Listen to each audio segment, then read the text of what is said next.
Test micro, formidable. Bonjour, merci à tous d'être là.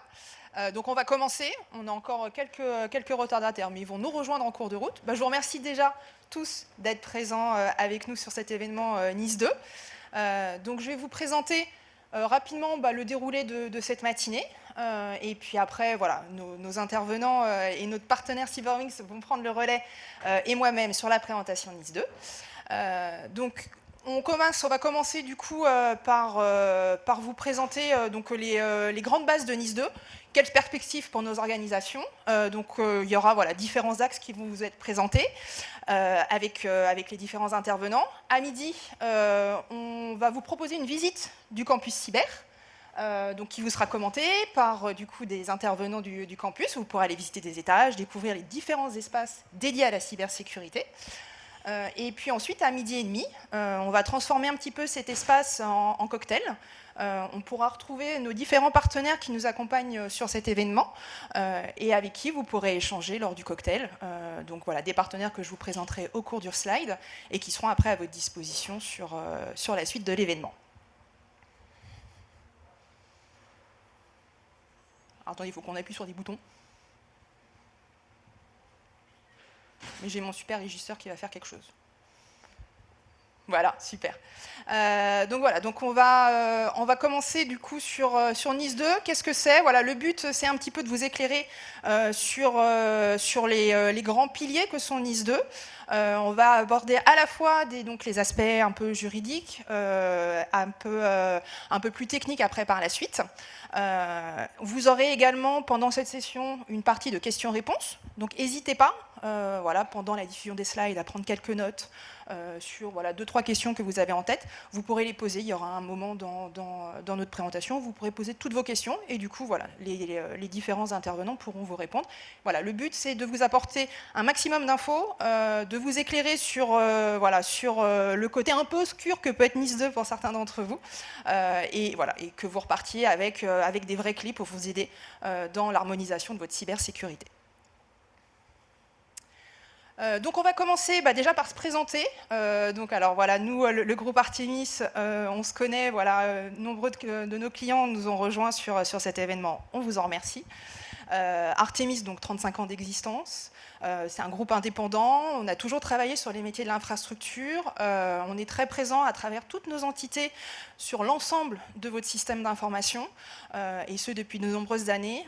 Et aujourd'hui, on est venu donc avec un partenaire Cyberwings pour justement, comme je vous le disais, vous aider à décrypter toutes les prérogatives et les directives de Nice 2. Je laisse... Merci Adeline et merci quand même au groupe Artemis pour cette tribune et pour avoir souhaité mettre en lumière notre expertise chez Cyberwings. Alors moi je représente Cyberwings aujourd'hui en tant qu'associée directrice à la stratégie.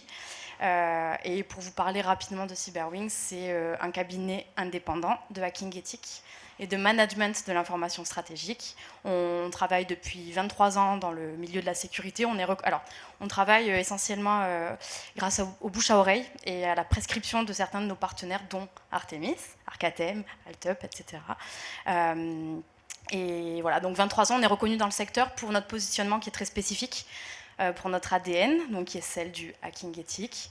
En gros, on analyse, on veille, on analyse et on reproduit les modes opératoires des attaquants pour évaluer la préparation de nos clients, identifier des vulnérabilités, les aider à se protéger au mieux. Sur ça, je pense qu'on n'a rien inventé. C'est en gros savoir comment travaillent les attaquants pour mieux se défendre. C'était déjà il y a 2500 ans en Chine avec Sun Tzu qui disait « Connais ton ennemi, connais-toi toi-même et tu ne seras point de défait ». Donc en fait, on fait ça. Donc on attaque et on travaille également à accompagner par une activité de conseil nos clients à se protéger et à en mettre en œuvre les bonnes pratiques de cybersécurité. Et on fait aussi de la formation et de la sensibilisation. Que dire de plus? Ce qui nous distingue aussi, c'est qu'on a une équipe qui est pluridisciplinaire. Vous allez vous en rendre compte avec l'intervention de Romane et de Guillaume. Donc on a des experts techniques, des geeks un peu, des hackers.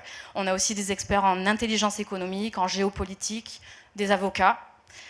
Et toute cette petite équipe permet d'adresser la sécurité de l'information dans une perspective très stratégique. Voilà, et on est ravis de travailler avec Artemis sur ces sujets-là. Notre cellule de veille juridique, pour le coup, a bien décortiqué la directive NIS2 et on va voir que en fait, c'est à la fois une menace pour les organisations qui ne sont pas préparées, mais aussi une opportunité. Et on va vous présenter tout ça. Donc Romane, alias Métis, c'est son pseudo, et puis Guillaume, Anicetos. Et juste pour les pseudos, dans le hacking, on utilise beaucoup de pseudos. C'est un clin d'œil à cet univers-là.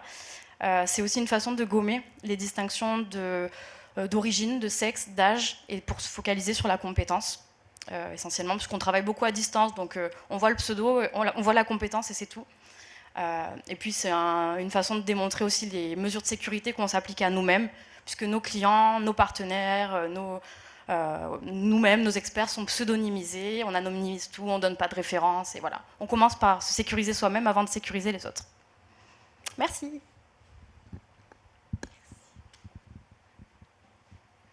Bonjour à tous, on m'entend? Ouais, super, on m'entend bien. Merci pour votre présence aujourd'hui au Campus Cyber. Merci à Artemis de nous donner la parole. Ah, super, on voit bien ma petite carto.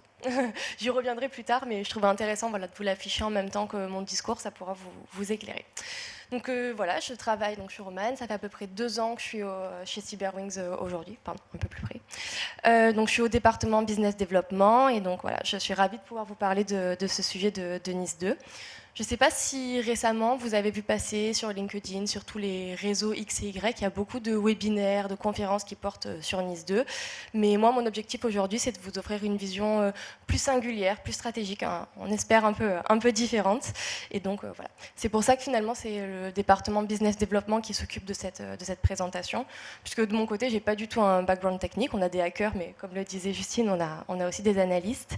Donc moi, j'ai vraiment un background de géopolitique, géostratégie. Je sors de Sciences Po, bon, avec une mention sur le cyberespace quand même, hein, je ne viens pas de nulle part non plus. Et donc voilà, aujourd'hui, je vais vous emmener un petit peu dans mon univers, ma vision géopolitique. Et donc comprendre la directive et ses enjeux. Concrètement, quels sont les 3 éléments, les 3 originalités de notre approche? Premièrement, c'est de vous donner les clés pour vous préparer à cette évolution réglementaire qui est quand même majeure, qui va concerner, par rapport à NIS 1, on anticipe une multiplication par 30 des entreprises qui vont être concernées par NIS 2, donc c'est quand même une grosse quantité d'entreprises qui vont être concernées, mais aussi de vous présenter, donc je l'ai dit un petit peu indirectement, les enjeux de la transposition et de vous offrir une analyse du coup, et technique et stratégique de cette transposition. On va prendre finalement ensemble un petit peu de hauteur. Vous allez vous apercevoir, il y a une petite infographie qui va se construire au fur et à mesure de mon discours et vous allez voir qu'elle va vraiment refléter la philosophie et les fondements de l'Union européenne, donc, parce que NIS2 c'est une directive européenne, donc ça a été pensé à une échelle un petit peu supérieure. Mais pour ça, un petit peu de contexte et de contextualisation.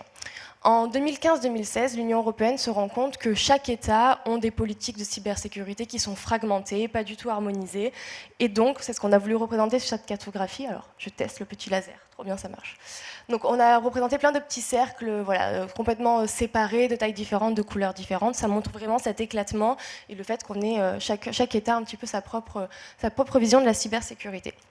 Deuxième constat, c'est qu'on assiste à une très faible coopération des États sur ce sujet-là. Pourtant, l'Union européenne, ça a vocation à réunir, porter des politiques communes. Alors, plus ou moins positives, je pense à la PAC, mais bref, c'est petite parenthèse.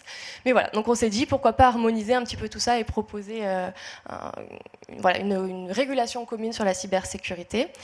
Et dernier petit contexte aussi qui est très important, en 2015, donc je bascule un petit peu sur la partie géopolitique.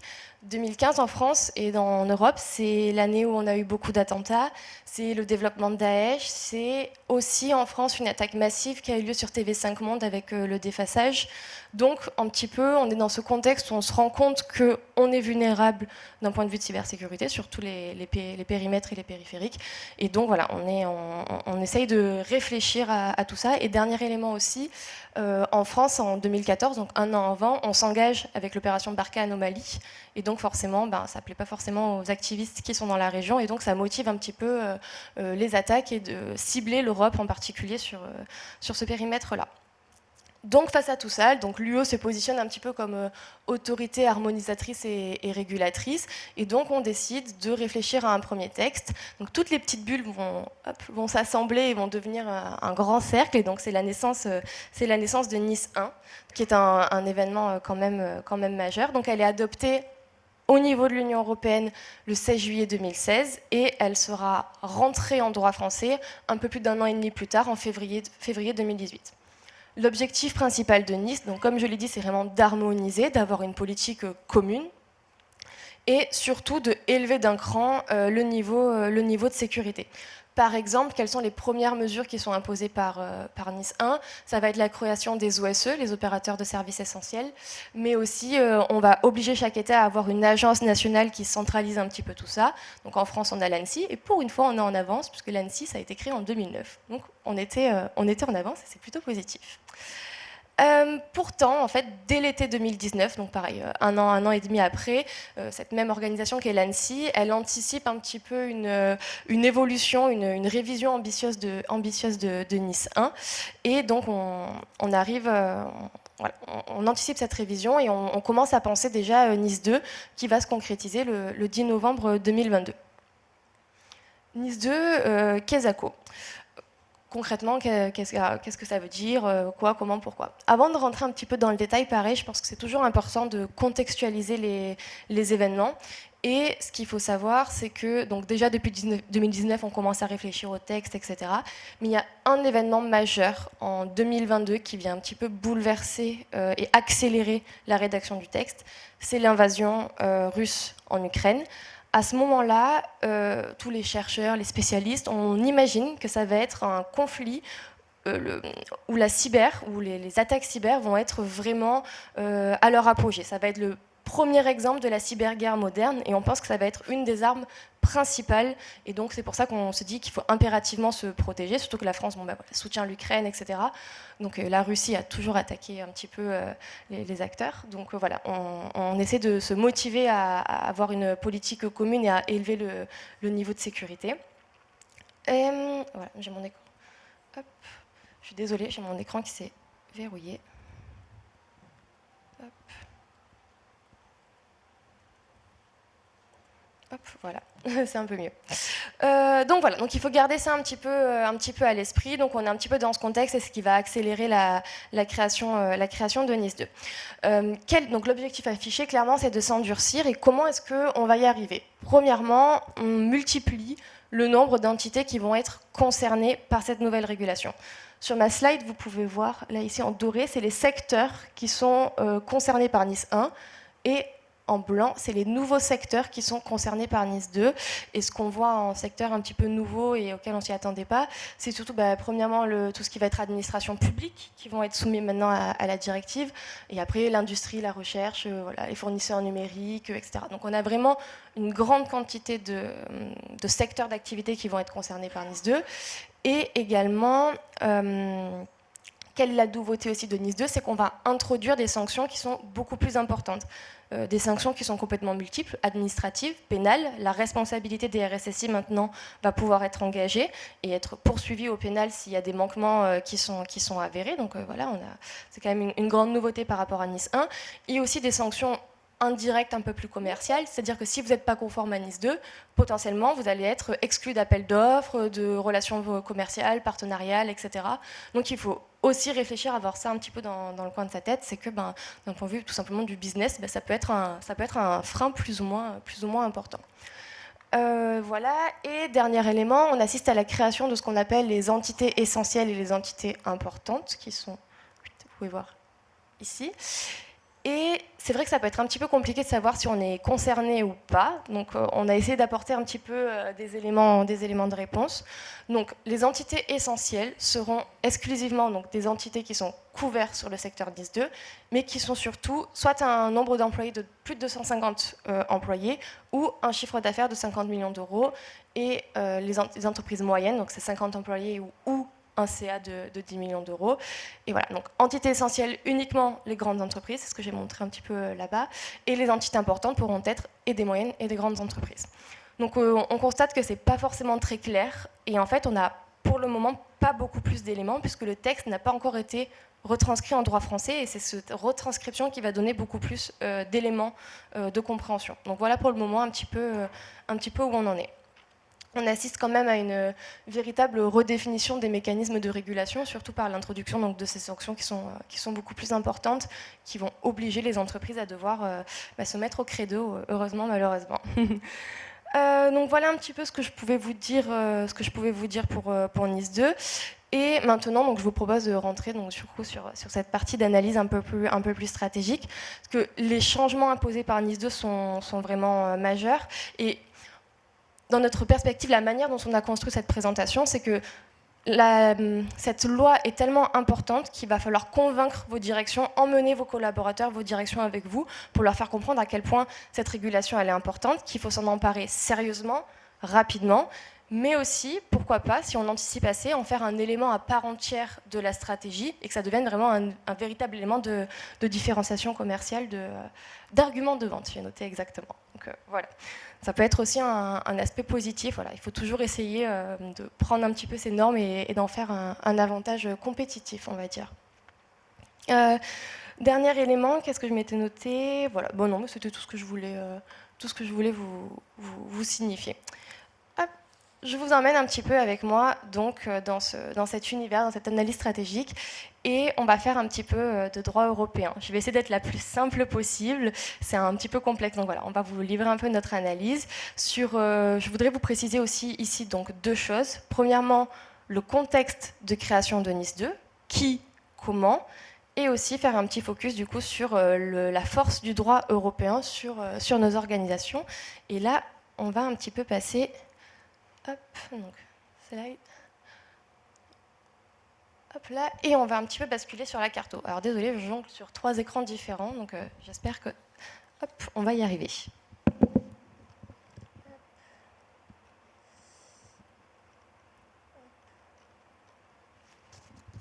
Alors, comme vous pouvez le voir, cette carto, elle est un peu tentaculaire, un peu complexe à comprendre. Donc, je vais zoomer. On va commencer du coup sur la partie Union européenne qui est ici.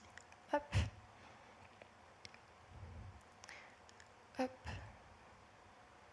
Et hop, j'espère que vous voyez à peu près bien. De toute façon, je vais le détailler. Pareil, on revient sur la partie contexte. Donc pour rappel, en janvier-juin 2022, la crise en Ukraine qui commence. On est encore un petit peu dans le Covid aussi, je ne l'ai pas mentionné, mais il faut garder aussi ça dans un coin de sa tête, que le Covid est là et que les administrations françaises, on les a retrouvées tout à l'heure, elles se sont vachement fait poutrer. Donc il faut garder ça aussi à l'esprit. Mais aussi et surtout, la France est présidente du Conseil de l'Union européenne. Et le Conseil de l'Union européenne, c'est ce qui donne un petit peu les grandes orientations des décisions qui vont être prises à l'échelle de l'Union européenne. Donc, la France est présidente du Conseil de l'Union européenne. Donc, je vous l'ai mis ici sur la carto, comme on peut le voir. Hop, voilà. On le voit ici, donc le Parlement européen, la France est présidente du Conseil de l'Union européenne, avec Charles Michel qui représente la France.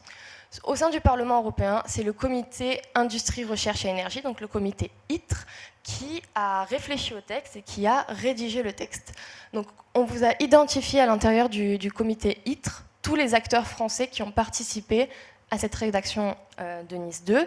On a mis les orientations politiques, pas pour faire de la politique, mais tout simplement parce que l'orientation politique définit la manière d'écrire un texte. Et ça va être très, très important sur la manière dont il va être écrit et les impacts qu'il va avoir concrètement sur nos organisations. Donc voilà, c'est juste pour préciser cette partie-là. Hop. Le 10 novembre 2022, le texte est adopté. Donc on le voit, on descend. Hop, j'ai mon retour ici. Hop, on descend ici. Le texte est adopté. Et voilà un petit peu comment ça a fonctionné. Pour les plus téméraires, il y a un petit schéma des instances de l'Union européenne. Voilà, je me suis dit que ça pouvait être toujours intéressant de faire des petits rappels, mais je ne vous en voudrais pas si vous n'avez pas forcément envie de le lire, mais ça permet de comprendre un petit peu comment ça fonctionne. Donc, le texte est voté. Hop, alors, je me retrouve sur mon bon écran. Hop, et la directive Nice 2 donc, qui arrive en France.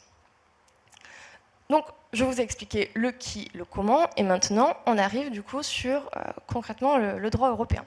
Le législateur européen, il a choisi d'écrire une directive, et le choix du texte n'est pas anodin. On aurait pu faire un règlement, on aurait pu faire une charte, on aurait pu faire X et Y texte juridique, mais la directive, c'est très intelligent. Pourquoi ?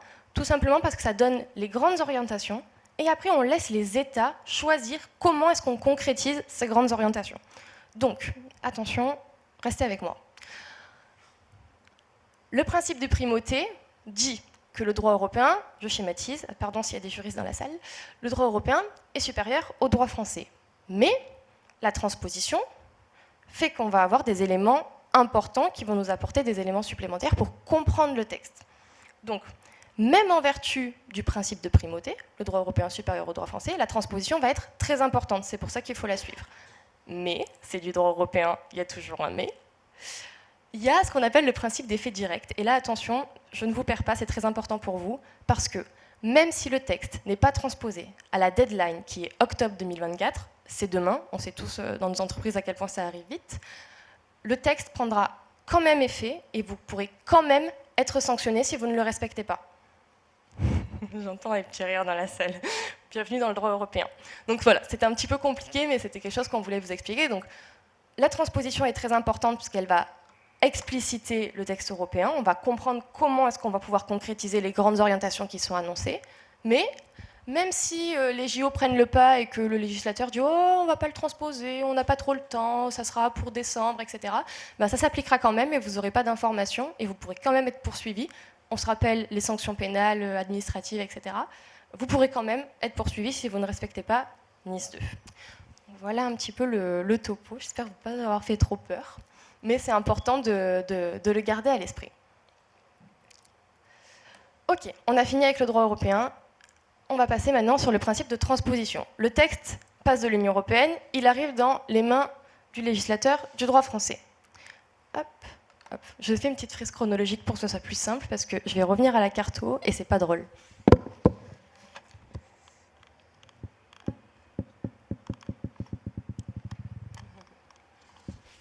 Il y a plein de couleurs et tout. Moi, je me suis régalée à la faire, mais c'est compliqué. Donc, le texte, il est Nice 2, paf, il arrive en France. Comment ça se passe, etc. Ça fait plein de navettes, ça va passer par X et Y personnes. Pour les textes européens, pour les directives, surtout européennes, c'est les services du Premier ministre. J'ai bien changé ma carto, parce qu'avant, c'était la Première ministre.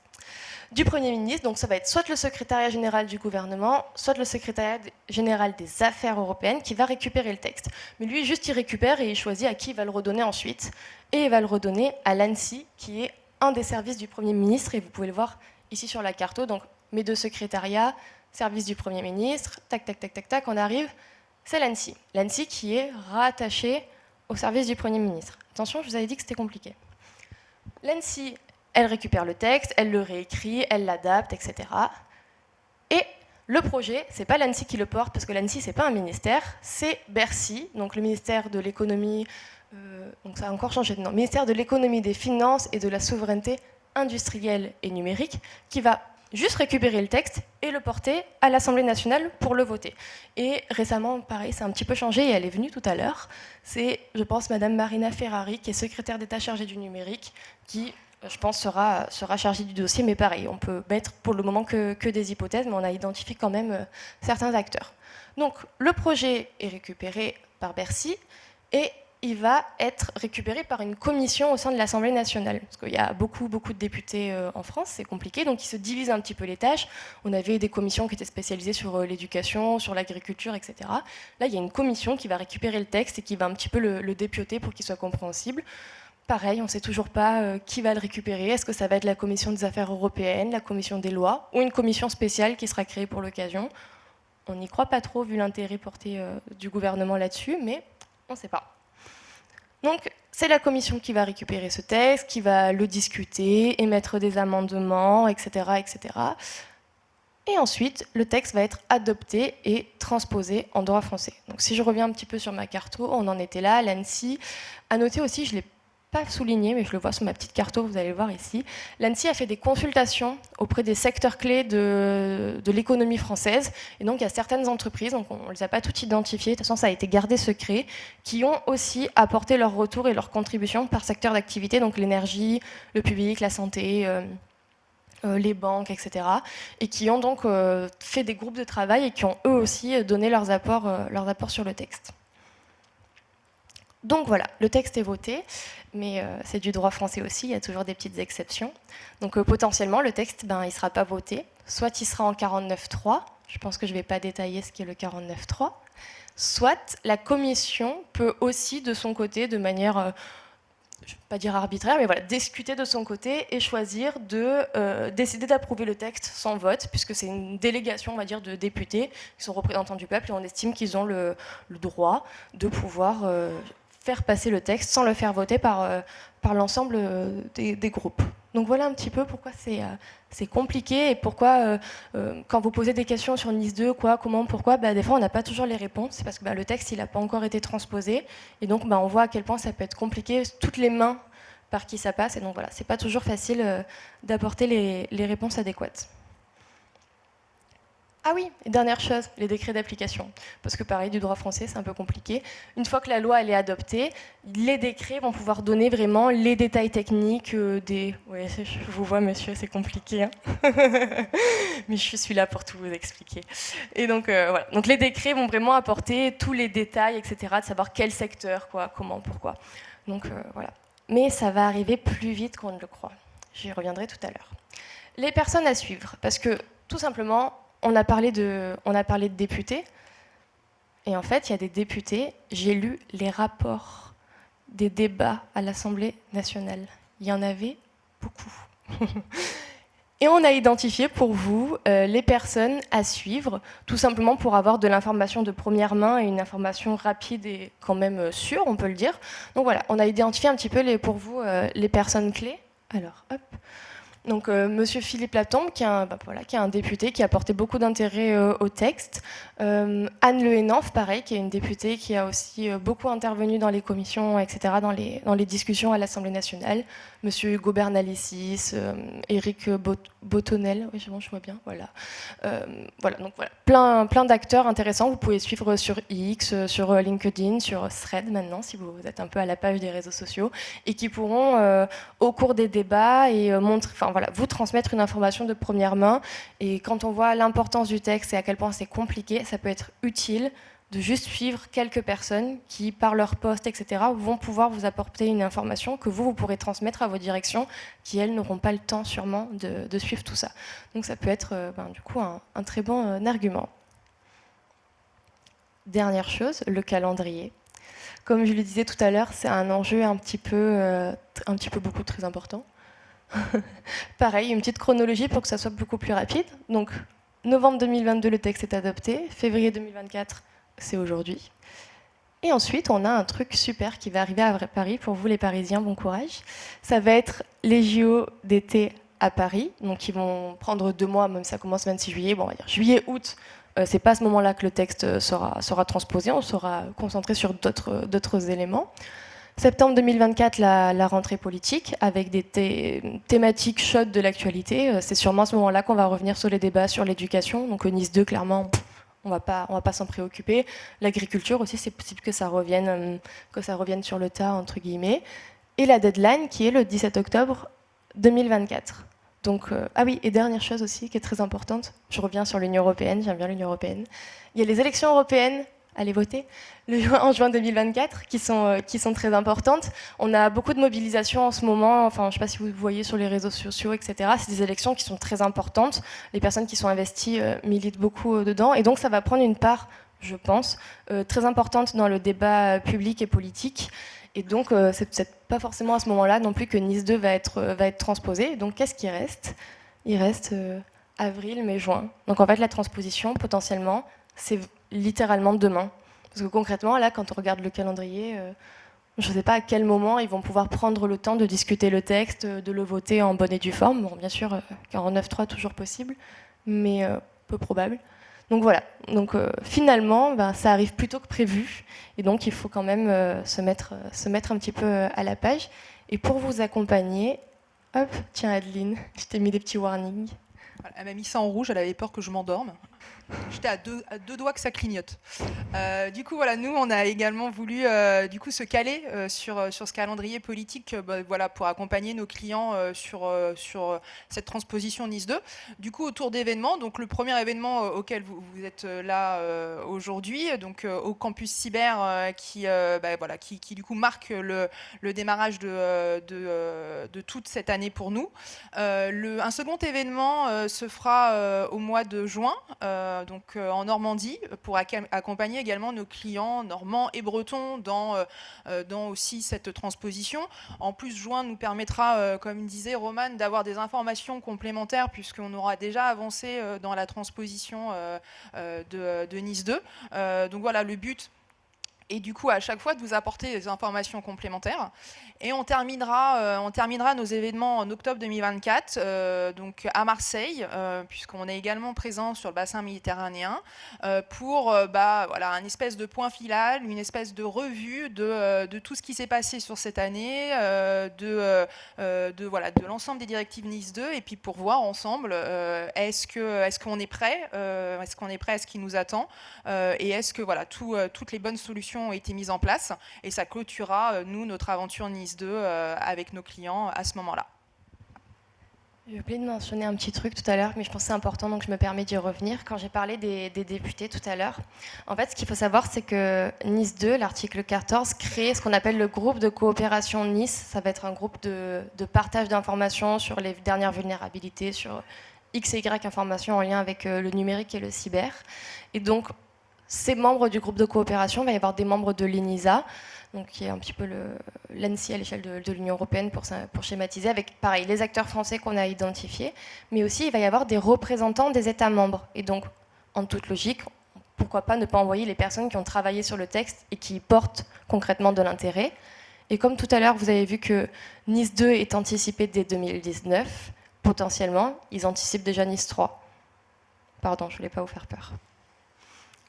Mais on se projette, on anticipe, on est loin, on est stratégique. Donc voilà, potentiellement, il faut garder ça à l'esprit, que ces acteurs-là seront amenés à réfléchir aux futures évolutions, aux futures améliorations de Nice 2. Donc voilà, petit écart. Je vais maintenant laisser la parole à Guillaume qui va du coup vous apporter peut-être un peu plus de réponses sur la partie technique. Merci Romane. Du coup, oui, après la présentation géopolitique et juridique de Nice 2 par Romane, je vais essayer de récupérer les personnes un peu plus techniques de l'audience pour expliquer ce qui est attendu, quelles sont les mesures attendues, et vous verrez, pour ceux qui sont familiers avec l'ISO 27001 et les bonnes pratiques en général, vous ne devriez pas tomber votre chaise, c'est à peu près ce que vous connaissez, mais je vais quand même revenir sur chaque point important qui est souligné dans Nice 2 pour vous dire voilà, qu'est-ce qui est attendu et comment vous pourriez le mettre en œuvre dès aujourd'hui pour être prêt quand ce sera en application. Donc on a toujours une première partie très organisationnelle sur ce qui est gouvernance et approche par les risques.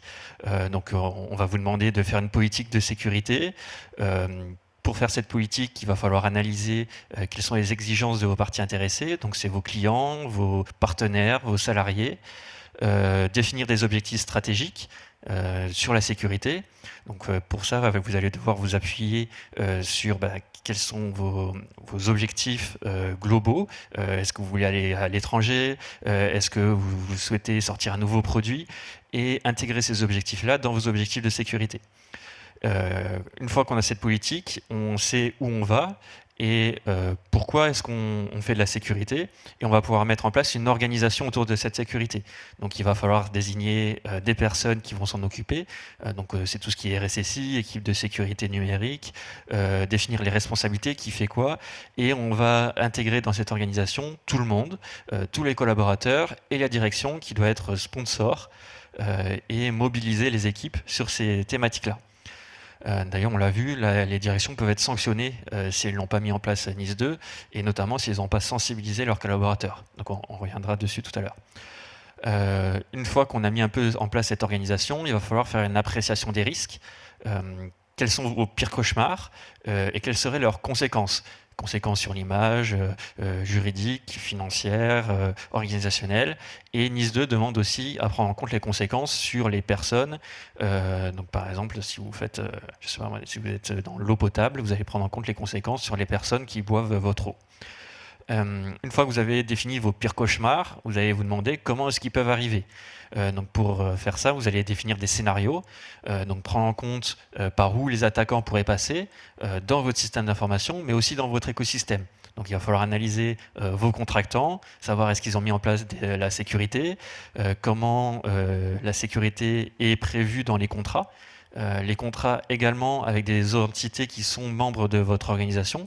On le voit dans les groupes, des fois il y a des données qui circulent, des échanges qui se font, et il n'y a pas toujours de contrat ou d'organisation vraiment spécifique sur l'échange de ces données, et NIS 2 demande à ce que ce soit aussi pris en compte. Donc une fois que vous avez fait les cauchemars et les scénarios, vous allez pouvoir définir un plan de traitement des risques et aussi un plan de mise en conformité pour réduire ces risques à un niveau acceptable. On le verra, NIS 2 ne prévoit pas des mesures exactes sur la sécurité.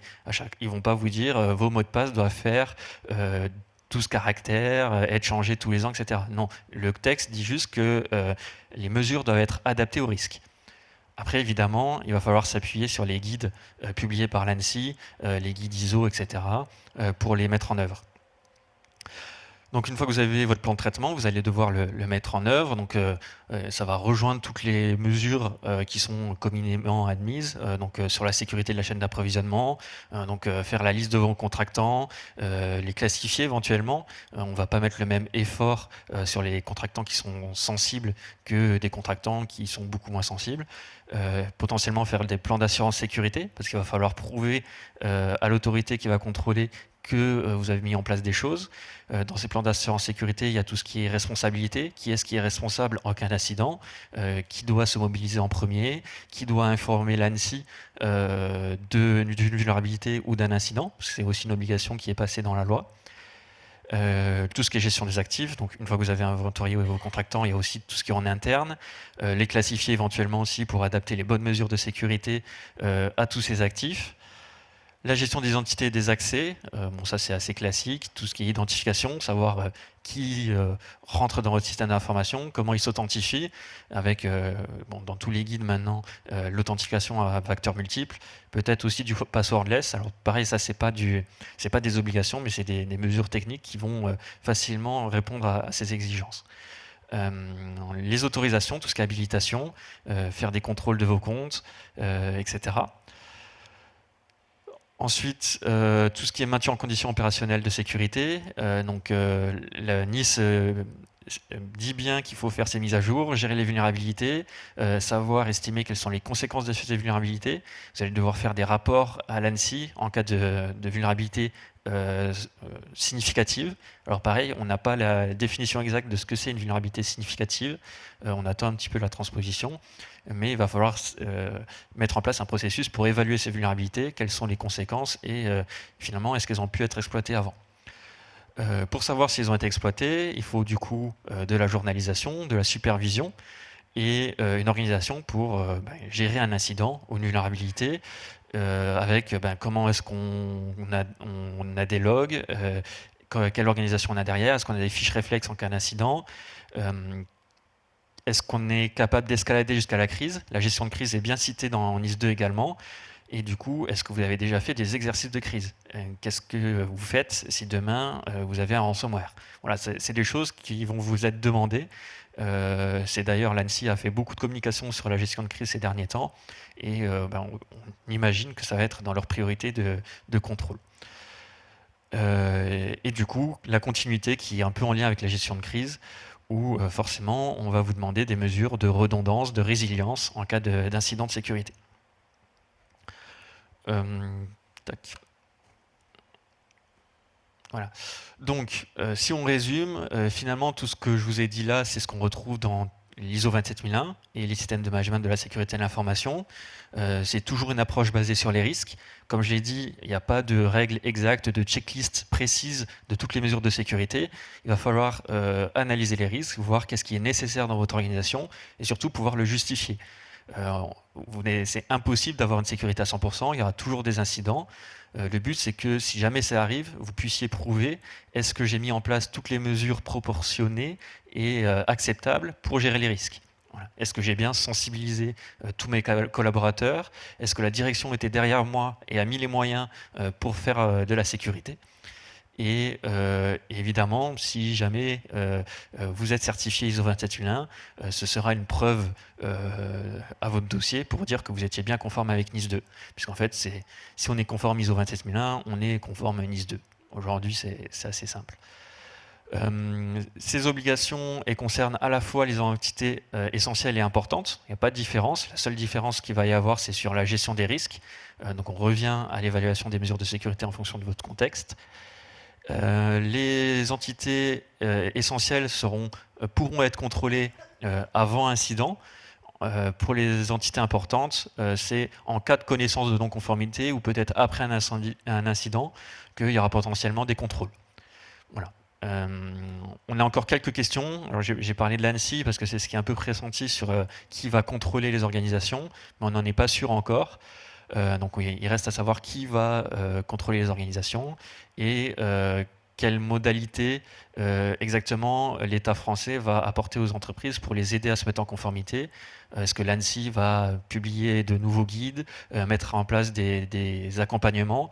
En ce moment, il y a la BPI, par exemple, qui met en place des programmes de mise en conformité Secnum Cloud. Peut-être qu'il y aura des programmes de ce genre-là pour NIS 2 aussi. Voilà pour la partie technique. Et justement, si vous avez des questions, que ce soit sur la partie juridique, politique ou technique, on est là pour y répondre. Je reboucle juste ma boucle tout à l'heure avec mon principe d'effet direct. Donc même si la directive elle n'est pas transposée en France, comme l'a dit Guillaume, il y a déjà plein de choses qu'on peut anticiper et mettre en place. Donc si jamais des contrôles sont faits, même si le texte n'est pas transposé, vous pourrez être sanctionné et on peut quand même déduire déjà un bon nombre d'éléments à mettre en place. Donc gardez bien ça à l'esprit. Voilà, c'était juste ce petit complément.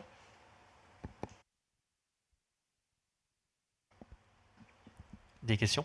Voilà, est-ce que vous avez quelques questions? Ne bouge pas, je viens à toi.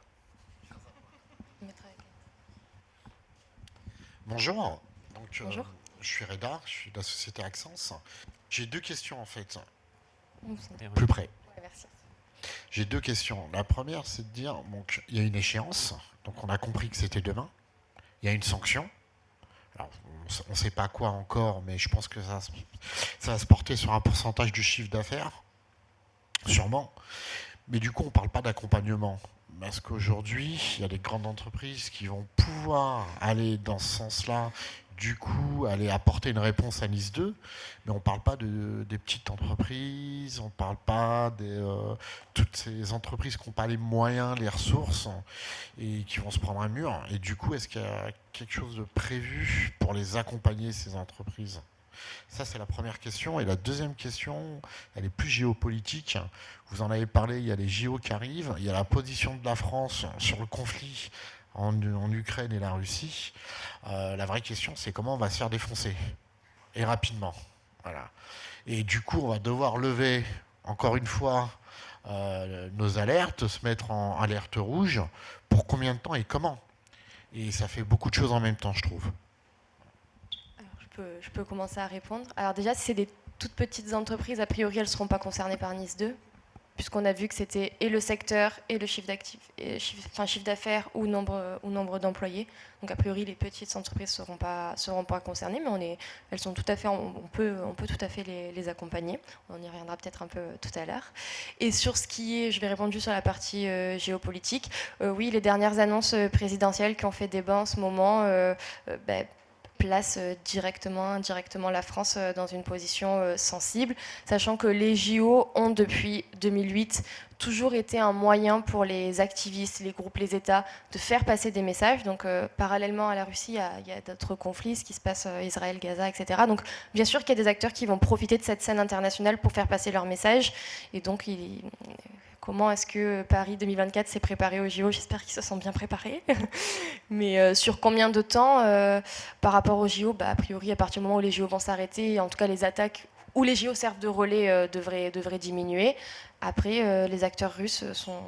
Acteurs russes, attention, on ne peut pas désigner concrètement quelqu'un, mais tous les acteurs activistes vont continuer. Tant qu'ils peuvent continuer à gagner de l'argent et à taper et à décrédibiliser les organisations françaises ou les grandes entreprises françaises ou européennes, ils vont continuer. Tant qu'on peut se faire de l'argent, il n'y a pas de souci. Ouais, peut-être sur la partie accompagnement. Alors, c'est vrai que pour les petites entreprises, c'est toujours compliqué de s'y mettre, mais il faut toujours commencer. De toutes les façons, il faut y aller, il faut mettre en place une amélioration continue. C'est vraiment l'esprit de la norme. C'est d'avoir une organisation pour se mettre, pour mettre en place les mesures de sécurité petit à petit. Et c'est dans cette gestion des risques. NIS 2 ne dit pas il faut tout de suite que vous soyez au niveau maximum de sécurité. Ils disent il faut que vous mettiez en place cette démarche sur toutes les thématiques que j'ai citées pour se sécuriser. Et donc c'est là-dessus qu'on peut les accompagner, sur quoi prioriser, parce que c'est vrai quand j'ai toute la liste, ça peut tout de suite paraître énorme et insurmontable. Donc on commence par analyser les risques, qu'est-ce qui est le plus prioritaire, et petit à petit mettre en place cette amélioration continue. Et sur la partie alerte, oui, de toute façon, tout le monde est en alerte un peu tout le temps. Là, on va l'être encore plus. Mais dans le quotidien de l'organisation, normalement, ça ne change pas grand-chose. Ce qui va changer, c'est plutôt être préparé à une gestion de crise, puisque de toutes les façons, on va se faire avoir, quoi qu'il arrive. À un moment, ça va arriver. Donc, il faut être prêt à réagir. Voilà. Juste pour compléter, pour rebondir sur ce que vous disiez, notamment sur la partie sanctions en lien avec le chiffre d'affaires, c'est à la fois une sanction financière, administrative, mais ça pourra aussi faire office de double sanction du point de vue des attaquants. Je reprends la casquette hacking. Parce qu'en fait, dire qu'aujourd'hui, si une fuite de données est identifiée, que l'entreprise est responsable de cette fuite de données-là, vaut une sanction de 4% 4% du chiffre d'affaires, l'attaquant de son côté dit « Ok, si je fais fuiter l'information, cette information, elle vaut potentiellement jusqu'à 4% du chiffre d'affaires de l'entreprise. Je peux le faire chanter pour moins que ça. On trouve un terrain d'entente à 2% et sûrement l'entreprise paiera la rançon. » Donc il y a aussi une alerte à avoir en particulier sur ces attaques-là par rançongiciel et tout ce qui est gestion de crise en lien avec l'exfiltration de données. Effectivement, et sur la partie accompagnement des petites entreprises, puisque en fait la philosophie de NIS 2, c'est de faire diffuser les bonnes pratiques de sécurité au niveau de la supply chain. On était parti des OIV, des entreprises très stratégiques pour l'État, puis on étend aux entités essentielles, importantes, etc. Et en fait, après, ce sera de la sélection naturelle. C'est que les grands groupes travailleront avec les petites entreprises qui seront le plus sécurisées, qui auront le plus anticipé et qui auront mis en œuvre ces conseils le plus tôt. Donc en fait, je pense qu'il ne faut pas attendre un soutien spécifique de l'État. Enfin, c'est vraiment... il faut s'en saisir et en faire un avantage concurrentiel, puisqu'au plus tôt on le fait, au mieux on se portera vis-à-vis de l'écosystème, et notamment des grandes entreprises qui attendront des comptes sur ces sujets-là. Sur la partie sanctions, peut-être, on a vu ce que ça a fait sur le RGPD. Les sanctions ne sont pas arrivées tout de suite. La CNIL a mis du temps à sanctionner. D'ailleurs, il n'y a toujours pas énormément de sanctions, mais ça va arriver et on ne sait pas quels moyens vont être donnés à l'ANSSI aussi pour les contrôles. Donc voilà, il ne faut pas avoir peur d'être sanctionné peut-être directement le lendemain du texte, mais il faut s'y préparer parce que voilà, ça va arriver. Est-ce qu'il y a d'autres questions? Qui, là-haut, lève la main? On lève la main, wouh.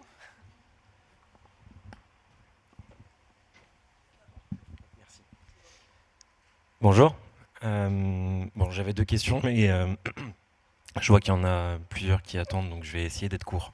Je vais en poser qu'une. Timothée Conesa, je me présente Vinci Construction. Sur les derniers propos, si je résume, en somme, c'était ISO 27001 est égal NIS 2.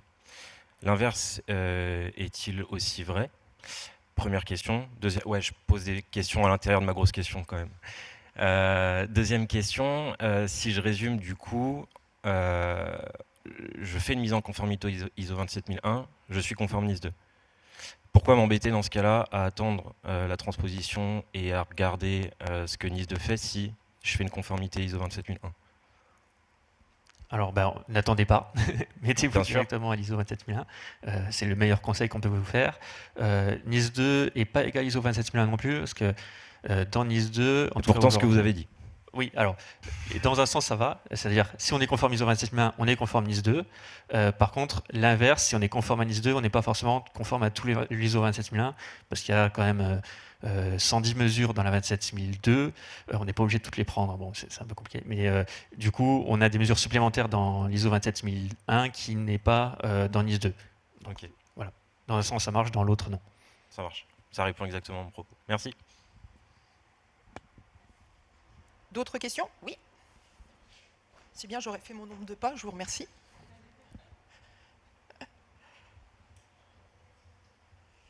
Ah, c'est gentil. Oui, bonjour. Alors, je voudrais rebondir justement sur cette question-là un petit peu plus. Parce qu'effectivement, l'intérêt, c'est pas d'être conforme à un numéro de norme ou une autre. L'intérêt, c'est de protéger les assets et de protéger les personnes. Donc, qui peut le plus, peut le moins. Aujourd'hui, enfin, en tout cas, chef d'entreprise ou responsable de sécurité de n'importe quelle entreprise, quelle que soit sa taille, on va chercher forcément la meilleure protection. Et donc, la meilleure protection qui permet à tous les employés aussi de travailler et d'exercer notre rôle dans l'entreprise. Pourquoi j'irai chercher NIS 2 alors que ISO 27001 est mieux disant dans ce que vous venez de dire. Donc ça, c'est la première question. Deuxième question, c'est sur votre dernière remarque sur le fait que les petites entreprises ne seraient pas contrôlées autant mais plus accompagnées par l'ANSSI. Je trouve que c'est pas très logique. Alors c'est pas votre remarque qui n'est pas logique, mais c'est le déroulement, parce qu'on demande à une grosse entreprise de vérifier ses prestataires et vérifier que la chaîne va jusqu'au bout, que ses prestataires ont les mêmes exigences. Pourquoi? Parce que c'est une prolongation de notre bras armé, on va dire, une prolongation de notre activité. Donc pourquoi est-ce qu'ils ne seraient pas soumis au même rôle et aux mêmes exigences? Okay. Alors peut-être sur l'ISO 27001, effectivement, c'est mieux disant, c'est une norme internationale. Il y a un audit externe qui vient certifier que effectivement vous avez mis en place un système d'amélioration continue de votre sécurité, que vos mesures de sécurité sont adaptées au risque. Donc effectivement, c'est mieux disant. Et disons que si vous avez mis en place tout ce qui est demandé par NIS 2, autant aller à peine plus loin et prendre la certification, puisqu'il n'y aura pas un gros gap entre les deux. Ça, je suis tout à fait d'accord. Et c'est même ce qu'on conseille, nous, à nos clients, c'est de dire, vous avez fait 90% du travail, allez jusqu'à la certification. En plus, sur la partie certification, vous pouvez choisir des périmètres qui sont un peu plus réduits que toute l'entreprise. Vous pouvez dire, je certifie d'abord mon produit et pas la partie gestion de la comptabilité, gestion RH, etc. Donc, et ça met en place toute l'organisation sans pour autant avoir des obligations pour tous les salariés au même niveau. C'est vraiment adapté au risque. Et pour la partie petites entreprises, effectivement, elles ne sont pas concernées en premier lieu, mais par la chaîne des sous-traitances, oui, ils sont concernés. Après, c'est dans la chaîne de sous-traitance, il y a toujours au fur et à mesure des échelons, des obligations qui sont un peu moins suivies, même si elles sont dans les contrats, on sait très bien comment ça se passe. Donc c'est pour ça qu'on dit qu'elles sont un peu moins concernées, mais elles le seront quand même, on est d'accord. Des entreprises. Oui, tout à fait. Les entreprises, c'est 55%. C'est la moitié dont on dit que potentiellement, ils ne sont pas soumis aux mêmes règles. Oui, tout à fait. C'est ça. Il y a une question aussi de ressources à l'ANSSI, je pense, pour effectuer les contrôles. Donc en fait, ils ont besoin de sous-traiter ça. Donc comment? Par la chaîne d'approvisionnement, par les plans d'assurance sécu, et petit à petit, peut-être que demain avec NIS 3, on va aller encore plus loin, mais là, ils ont fixé le seuil à 50 collaborateurs ou 10 millions de chiffre d'affaires. Ouais. Alors, juste avant, on a une question également côté Teams. puisqu'on nous suit. Donc je laisse Steph poser la question. Et après, je vous tends le micro juste après.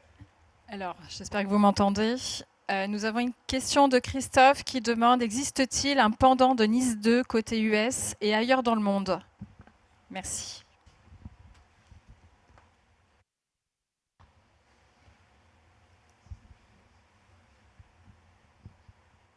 Alors, l'Union européenne a toujours tendance à être en avance sur ce genre de régulation pour contrôler, donner des droits, etc.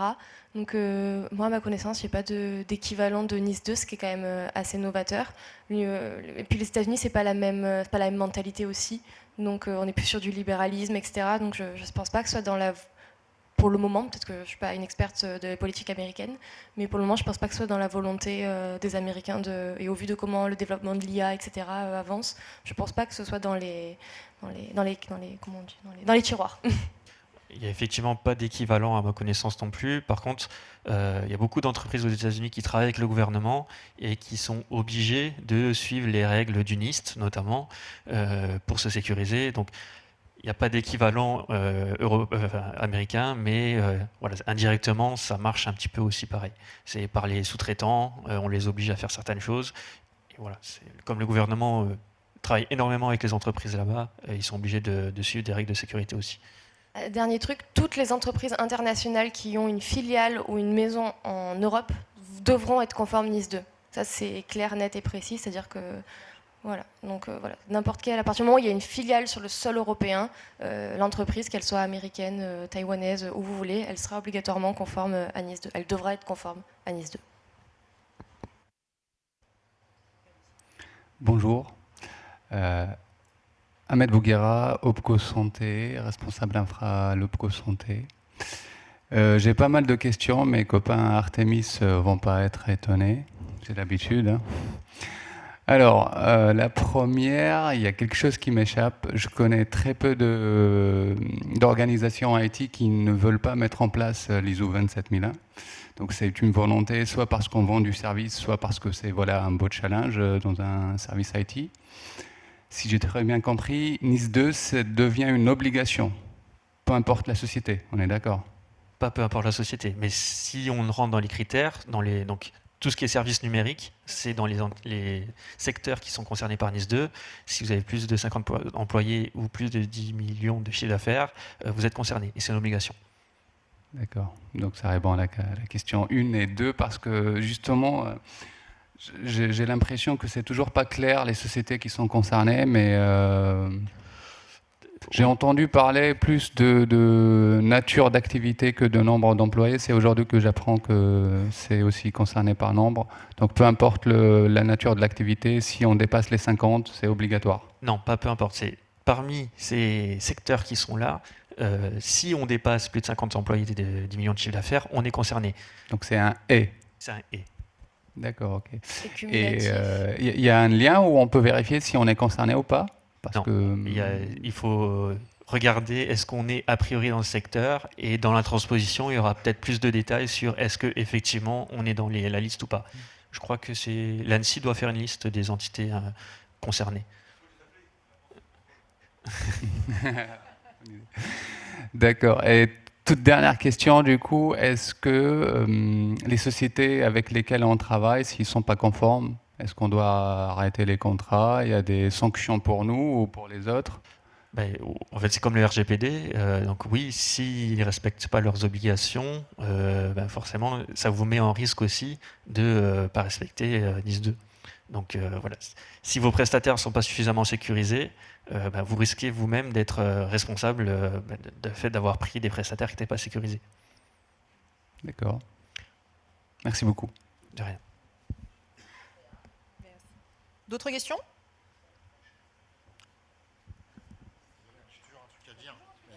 J'ai toujours quelque chose à dire. Juste pour apporter une précision, vous parliez des US notamment. Certes, il n'y a pas de NIS 2 là-bas. En revanche, ils sont hyper contraignants sur tout ce qui est attaque et tout ce qui touche à l'intégrité des salariés et de la vie privée. Une entreprise qui se fait hacker aux US, elle est obligée de le déclarer et de le rendre public. Les amendes, elles sont énormes. Et vous ne faites pas ce que vous voulez là-bas.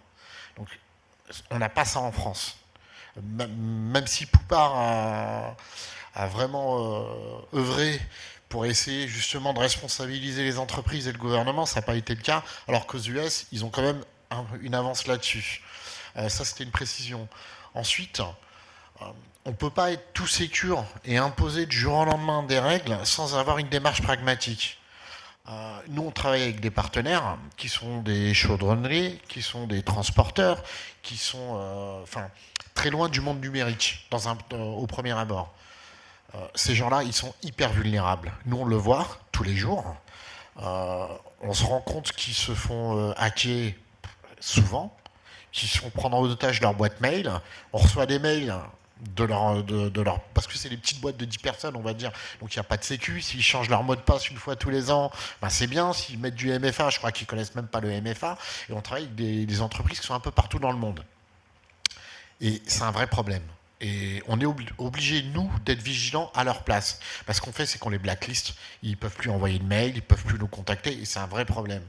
Et ça, le NIS 2, je ne vois pas comment NIS 2 va nous apporter des éléments de réponse pour aider justement ces partenaires. Nous, on est capable de le faire. On met les moyens, les ressources, ok. Mais nos partenaires, c'est impossible. C'est impossible. Donc, comment on peut blacklister ou dire qu'on ne peut pas bosser avec des partenaires parce qu'ils ne sont pas NIS 2, alors que finalement, ils ont une expertise dans le domaine où on est. Par exemple, nous, on travaille dans la raffinerie, donc il y a des éléments, il y a des vannes, de la tuyauterie, il y a des experts dans ce domaine, mais les mecs, c'est des chaudronniers, quoi. Et NIS 2, je crois qu'ils sont super loin de ça, en fait. Mais pour autant, se passer d'eux, c'est juste impossible, quoi. L'avantage, s'ils ne sont pas trop numérisés, c'est qu'a priori, les risques liés à la sécurité de l'information vont être faibles aussi. Il y en aura toujours, mais c'est plus faible. Après, ça dépend de votre position par rapport à vos partenaires. Est-ce que vous êtes, est-ce que vous faites partie de ceux qui vont les aider à mettre en place leur IT? Est-ce que vous avez des moyens de les aider? C'est aussi le rôle de plus en plus des grosses entreprises de se dire, si je travaille avec certaines personnes, il faut que je leur apporte de la sécurité, et finalement, j'investis dans leur sécurité à eux. On le voit de plus en plus. Donc, ce n'est pas la solution, mais c'est un axe sur lequel ils travaillent. Et après, s'ils sont vraiment en dehors du secteur numérique ou de secteurs qui sont essentiels ou importants, peut-être qu'ils ne doivent pas mettre en place NIS 2. Il faut voir. Mais il y aura toujours des entreprises qui n'ont rien fait au niveau sécurité et qui vont devoir s'y mettre. Pas le choix. J'ai une dernière question. Vous parliez donc du coup, nous, si on est la maison mère est en France et qu'on a des filiales à l'étranger, toutes nos filiales doivent être aussi du coup dans le périmètre de NIS 2. L'inverse est vrai? Là, on ne sait pas. On va regarder. Ouais, j'ai pas la on vient vers vous rapidement. T'es content? Une dernière question? Oui. Pardon. Ah, parce qu'il y avait aussi une autre question de l'autre côté. Bonjour, Noémie Poisson, Yubico. Moi, j'avais une question. Qu'en est-il des BU qui seraient rattachés à des boîtes qui ne seraient pas dans le secteur couvert, mais qui seraient des BU qui seraient concernés parce qu'ils sont plus de 50 et qu'ils représentent un des secteurs couverts? Comment ça se passe? Puisque la structure ne serait pas donc dans ces secteurs, mais la BU couvrirait un des secteurs. Qu'en est-il? A priori, ça devrait être couvert par NIS 2 à partir du moment où vous pouvez croiser les critères et que ça rentre par croisement, a priori. Donc la structure globale devrait être... Pareil, désolé de réponse un peu de pas ouf, mais en fait, on attend la transposition. C'est-à-dire que c'est plein de questions comme ça qui sont un peu en suspens et que la transposition du texte devrait donner les réponses, en fait. Donc d'où l'intérêt de suivre, etc. Mais ouais, donc on n'a pas encore malheureusement toutes les réponses. Ok. Merci. Une dernière question, je crois. Merci. Bonjour, Philippe Rouillac, Quentin Résidence. J'ai une petite question. Vous parlez sur ISO 27001. Il n'y a pas que l'ISO en référentiel aujourd'hui sur cet alignement sécuritaire. Je pense au référentiel de l'ANSSI, tout simplement. Est-ce que vous avez des corrélations qui ont déjà été établies ou est-ce que vous savez si l'ANSSI fait évoluer son référentiel pour s'aligner sur NIS 2?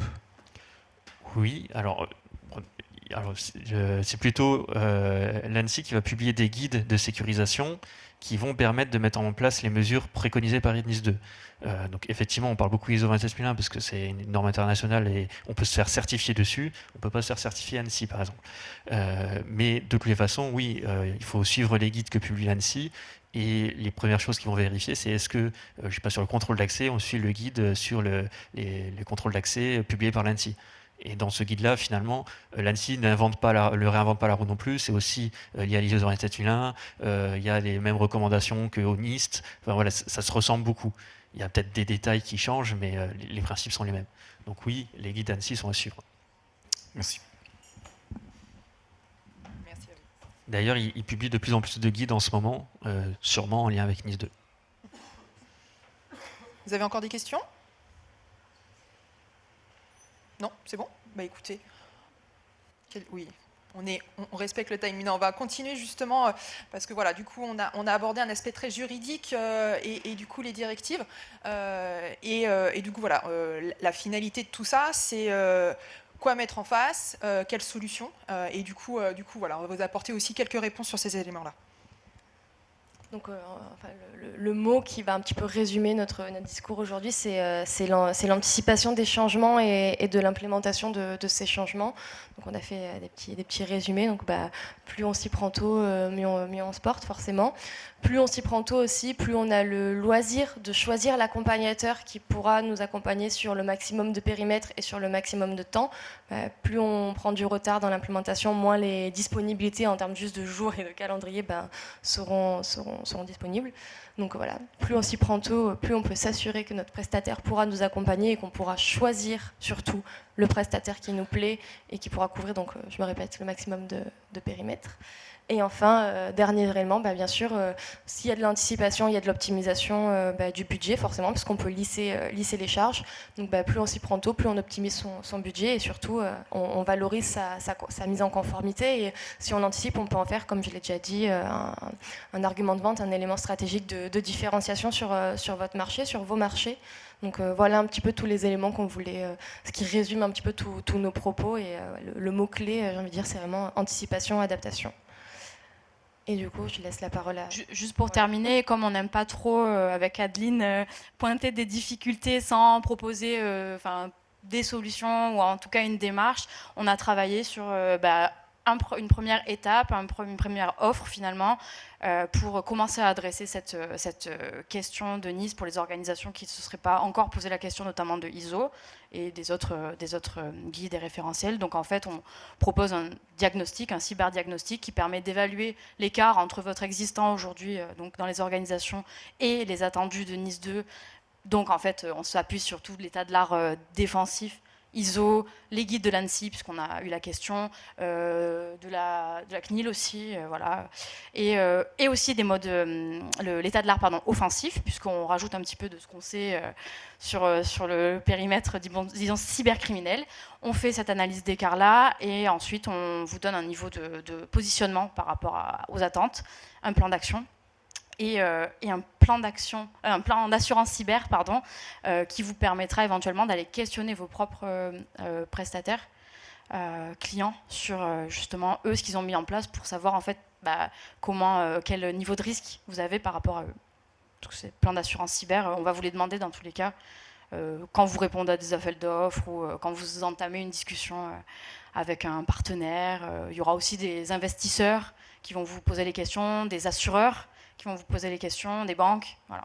Donc, un premier équipement avant que la directive se pointe.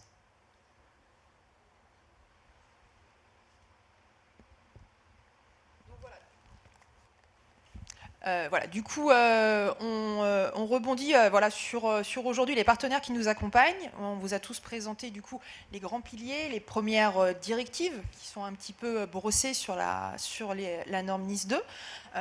Donc Justine vous l'a dit, le but c'est également de vous apporter des solutions et de vous accompagner tout au long de la transposition au sein de vos SI sur ces normes.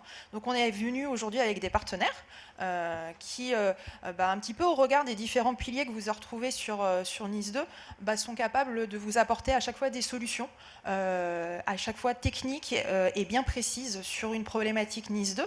Alors forcément, aujourd'hui, on a sélectionné donc, des partenaires.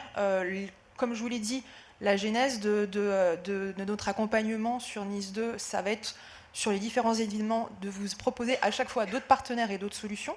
Donc les partenaires qui nous accompagnent sur le campus aujourd'hui sont les entités du groupe Artemis qui du coup eux apportent également des solutions, notamment au travers de l'entité Altop, donc Altop qui est un pure player Microsoft au sein du groupe Artemis et qui du coup là sur la partie sécurisation du Modern Workplace apporte aujourd'hui des solutions. Arcatem que je représente moi de mon côté, qui est du coup l'entité réseau, sécurité et surtout cyber du groupe Artemis, qui du coup pour vous accompagner sur toutes vos problématiques, que ce soit de pen test, de gouvernance, mais également de SOC. C'est une problématique qui remonte beaucoup et du coup on est capable de vous accompagner là-dessus. Cyberwings que voilà maintenant vous connaissez, qui a du coup à pitcher cet événement et comme vous le présentez Justine, donc a un vrai rôle de conseil et d'accompagnement sur le test et le pen testing de votre maturité cyber. On est venu également avec d'autres partenaires, on est venu avec OpenText qui propose des solutions de sauvegarde dans le cloud sécurisé et qui du coup répond à une de ces directives NIS 2 et qui sera là également pour vous présenter ces solutions. Nous avons, je vous les présente mais on les connaît bien, Palo Alto c'est notre partenaire historique, on est donc revendeur et intégrateur de solutions Palo depuis maintenant plus de 10 ans et donc du coup à travers leur plateforme de cybersécurité aujourd'hui propose différentes solutions sur la sécurisation de vos solutions cyber. Alors aujourd'hui, j'ai mis 3 bullet points, mais vous le connaissez, Palo Alto propose de grandes solutions autour autour des solutions de cybersécurité. Ils seront là pour répondre à vos questions. Et enfin Yubico, qui est présent avec nous et qui, du coup, à travers ces solutions de clés d'authentification multifacteur, qui, du coup, prend une part importante de ce marché-là, répond également à une de ces fameuses prérogatives NIS 2 et qui sera là également pour répondre à vos questions. Ce qui va se passer ensuite par la suite, comme je vous le présentais tout à l'heure en début de séminaire, on va venir vous chercher. Pour ceux qui le souhaitent, donc il y a une visite du campus cyber qui va se faire. Donc vous allez balader dans les étages, vous allez être accompagné de quelqu'un qui travaille sur le campus et qui va vous expliquer le pourquoi du campus, pourquoi la France a décidé d'être leader européen sur cet aspect-là. Il va vous expliquer toute la genèse du campus cyber, vous montrer différents espaces, c'est plutôt sympa, c'est hyper ludique et on apprend plein de choses. Donc on va venir tout à l'heure vous récupérer et puis vous allez un petit peu partir dans les étages.